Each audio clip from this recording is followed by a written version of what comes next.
Hello, my fellow Indian road trip lovers. I recently went to a trip to Switzerland and I decided to make a video with all the tips to help you guys plan and drive better in Switzerland or in Europe in general. So, first we landed in Zurich, rented a car from Hertz rental agency. The process was fairly straightforward. Booked the car from booking.com, paid 300 euros upfront online for 72 hours. At the airport, it was quite easy to find the counters for rental cars. And at the counter, they asked me for my passport, license, and my credit card, which should be in my name, that is the driver's name. They did confirm if I was going to use the car for any cross border driving, that is, if I'm going to cross out of Switzerland, which I was not planning to, because that includes a bit additional insurance and toll fees. So they took a deposit of 800 euros from my credit card. I highly recommend that you purchase the full insurance because these rental companies tend to rip off the customers. I had a friend who was asked to pay 400 euros for a tiny scratch near the boot door. My friend was very sure that the scratch was not present at the time of returning the car. So apparently it was made deliberately by the company. So as we Indians will not be able to do anything about it after we go out of the country, we can't go back to the Switzerland and fight with them, and they know that. So spend some additional amount on insurance and get that peace of mind. So every car in Switzerland comes with winter tire by rule, but do make sure, just in case if you're renting from a not so reputed company, it's really important to have winter tires as the roads are narrow, curvy, and always pretty much wet.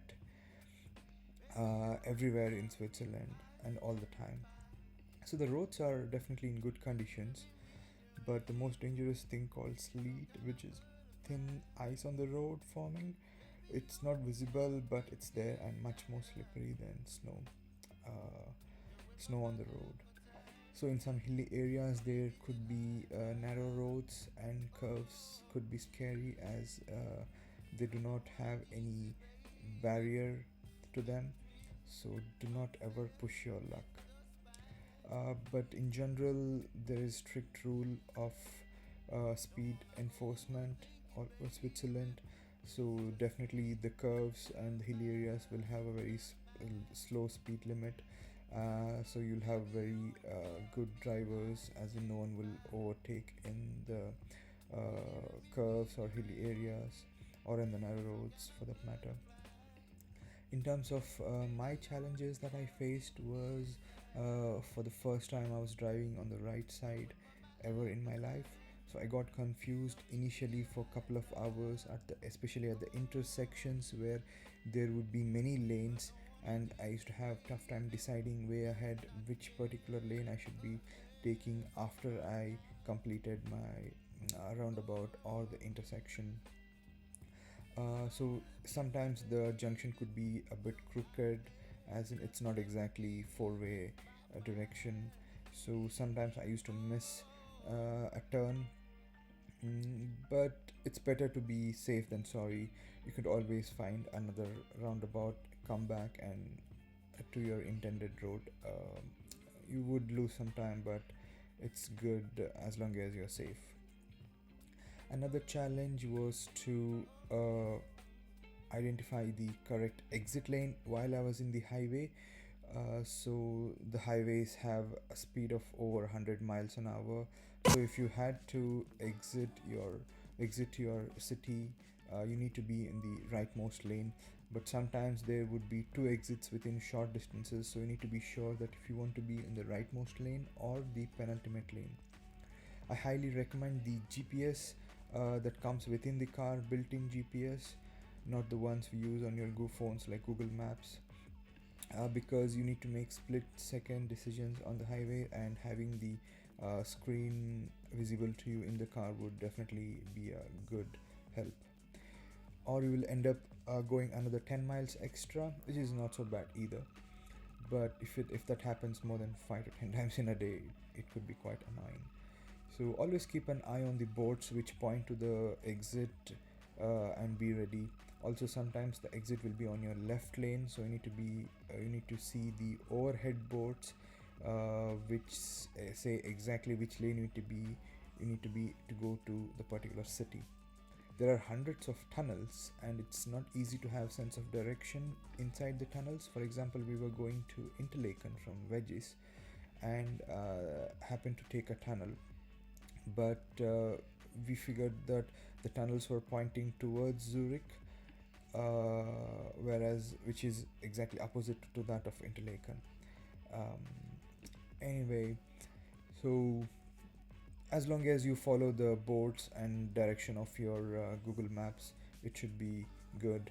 Another tip on the roundabout would be that you need to give priority to cars coming from the left, and when you enter the roundabout you need to stick to your lane, as in if you're going straight you need to be on the rightmost lane, if you're going left you need to be in the leftmost lane.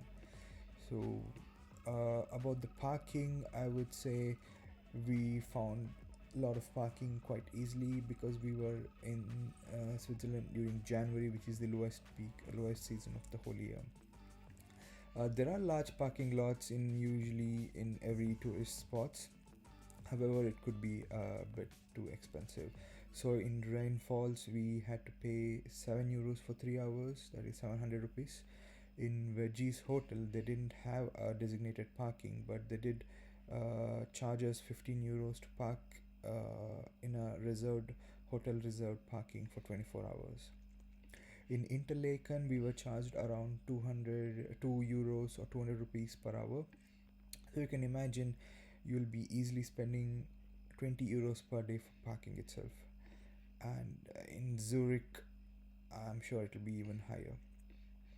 So when returning back to Zurich, we hit a crazy storm, and it was very less visibility, so the traffic was very slow.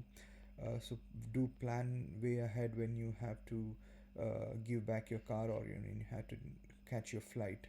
Definitely give a buffer of 2 to 3 hours, because the traffic could be there in and around the Zurich city area. And uh, well, apart from that, it's a very beautiful drive everywhere else in Switzerland. A once in a lifetime experience for me, at least.